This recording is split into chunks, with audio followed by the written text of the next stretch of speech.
Hello மக்களே, அனைவருக்கும் இனிய மாலை வணக்கம். இன்றைக்கி என்ன வீடியோ பார்த்துட்ருக்கீங்கன்னா, மதியம் வந்துட்டு மாட்டு வேலையெல்லாம் முடிச்சுட்டு கொஞ்சம் கொய்யாக்காலாம் பறிச்சுட்டு, ஏன்னா அம்மா வீட்டுக்கு போகலாம், அங்கே அம்மா ஊரில் நிறைய பேர் வாங்குவாங்க, எடுத்துகிட்டு போகலான்னு பறிச்சுட்டு 1:30 2 மணிக்கு தான் வீட்டுக்கே போனேன். போயிட்டு சாப்பிட்டுட்டு பசங்களையும் சாப்பிட வச்சுட்டு என் கூடயே பசங்களையும் கூட்டிகிட்டு வந்துட்டேன் வயலுக்கு.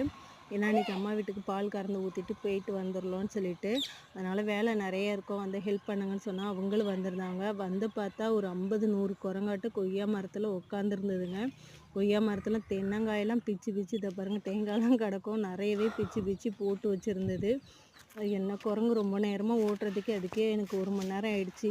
இந்தாண்ட ஓட்டினா பக்கத்து வெயில்காரங்க இந்தாண்ட ஓட்டி விடுறோம், நான் இந்தாண்ட ஓட்டி விடுறோம், இப்படியே ஆயிடுச்சு.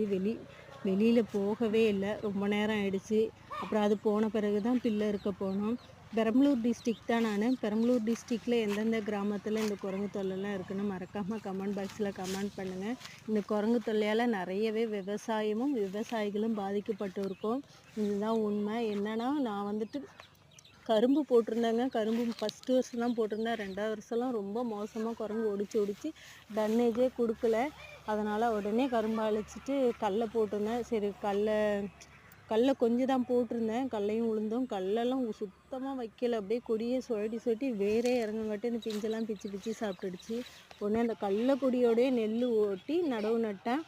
இதுதான் எங்களோட நெல்லையும் விடலை. நெல்லும் அணையில் தண்ணியில் இறங்காது குரங்குன்னு சொன்னாங்க. ஆனால் அப்பயுமே பூ வச்சதுமே நெல்லை உரி சாப்பிட்டுது. ஏதோ ஓரளவு நெல்லைனாவது எடுக்க முடிஞ்சுது, மற்றபடி எந்த பயிருமே பண்ண முடியலைங்க.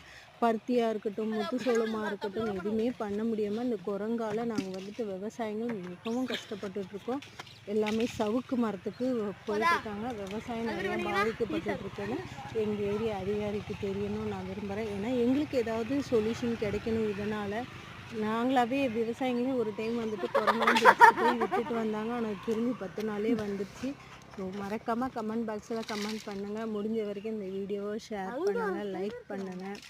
வீடியோ பிடிச்சிருந்தா சப்ஸ்கிரைப் பண்ணிவிட்டு பாருங்கள்.